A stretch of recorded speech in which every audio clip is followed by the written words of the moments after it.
How do you farm Malignant Hearts efficient now in Season 1? No, we're not talking about that bugged quest interaction way. No, the real, using in-game mechanics the best way. And there's a very intriguing secret with Mr. Varshan at the end of the Malignant Tunnels. But I'm getting ahead of myself. Let's first talk about how to get that beautiful Caged Heart of the Barber the best way. Step number 1 is finding the right Malignant Tunnel, because there are some that always have the Echo of Varshan at the end. We're in World Tier 4 here already, but you can start doing this in World Tier 3, though efficiently farming and getting the most XP in World Tier 4 makes sense because you get the bonus XP for being in World Tier 4. And I choose the Ravening Pit. Ravening Pit is right here in the Dry Steppes, Untamed Scraps, so next to the PvP area, and that is the Ravening Pit. It always, and I've done 40 in a row, has the Echo of Varshan. Now, to be able to kill the Echo, though, you obviously need to craft your Tormented Invokers of Varshan. How do you get that? Well, first clear Tier 2 Varshan to get the Invoker, then clear Tier 3 Varshan with a recipe to then get the recipe for Tier 4 Varshan.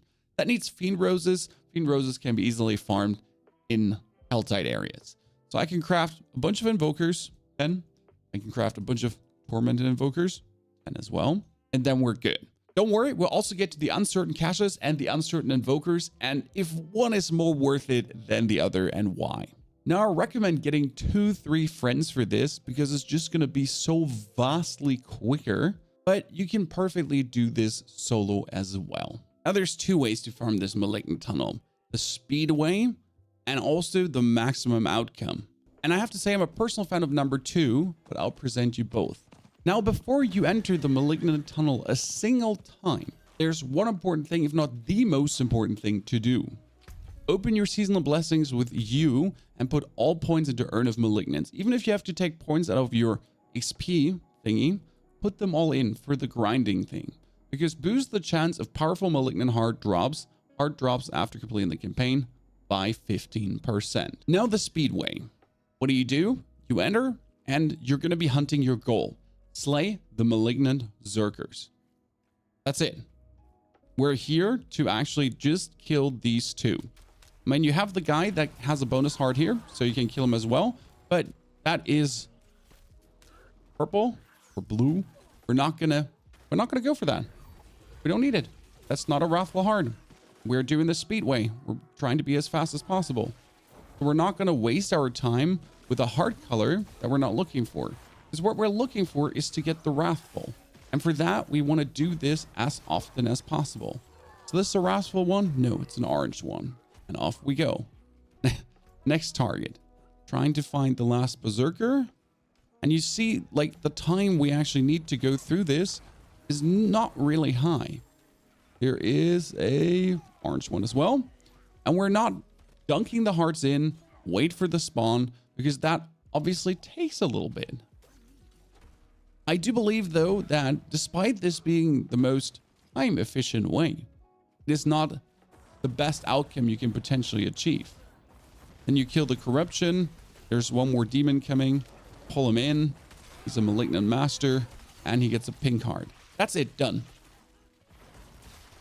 Yeah, you would think, no, we're going to Varshan. We're going... No. Leave the dungeon. We reset the dungeon, and we do it again. Now, I do believe this is truly not the best way to do it. It's the fastest way, and you can do a lot of these in a row. And especially if you do this with friends and call out if there's the right heart, it goes incredibly quick. I mean, do this together with one friend. Each of you hones in on a Berserker, no Wrathful Hearts. Go for the Ichor, done. But I have to say that there is a absolute merit for doing it with the maximum outcome way. And that has a couple of reasons. Step 1 is do the same as going in and looking for the Malignant Zerkers. But this time, the whole thing or the whole shebang happens a little bit different. You're trying to get as many hearts as possible. There's the Brutal Scorcher. Thank you. Congratulations. Kill him. Dunk his heart. Now, obviously, that takes a hot second and you gotta wait for him. But it's not like it's the world. When we saw it's not a Wrathful one, still take that Caged Heart. And that has a couple of reasons. First and foremost, you might actually look for the other hearts as well for better decrepit auras. But it's also that you can actually get quite some hearts in here. So I can get this, both Malignant Berserkers, and the Ichor at the end that you also have to clear. That's a total of 4 hearts. Every single run, you at least get 4 hearts. And we wouldn't even be done. Get the 2 Zerkers and I'll iterate.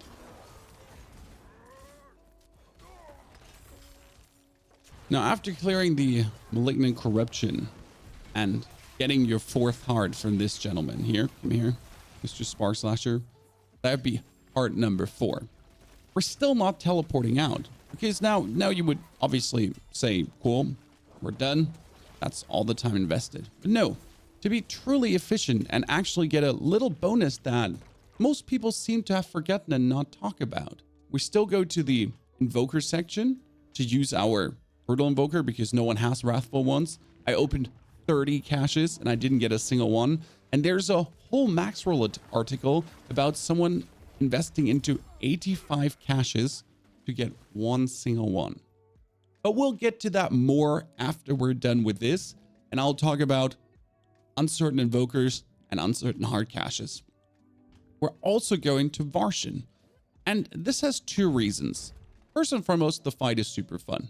Second and most important, Varshan can drop 2 hearts. Yes, not 1 heart, he can actually drop 2 hearts. But Varshan also drops always 800 item power. Yeah. Now I know what? Varshan drops 800 item power? He does. And with the right build, I mean, Varshan is not really complicated. Now, if you do this with a friend, it goes also very good.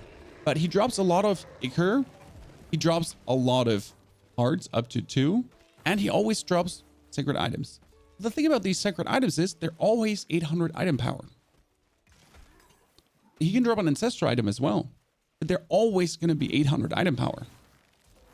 Interesting, right? This is a heavy roll. Look, it could have been a 718 max life, 3.2 total armor, 3 ranks to Iron Maiden. That's useless.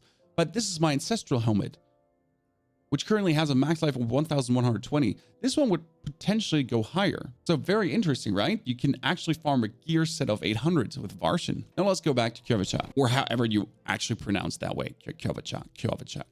Yeah, thank you. Now we have a bunch of hearts we don't need. So boop, bibbity, bobbity, bobbity, boobity, boobity.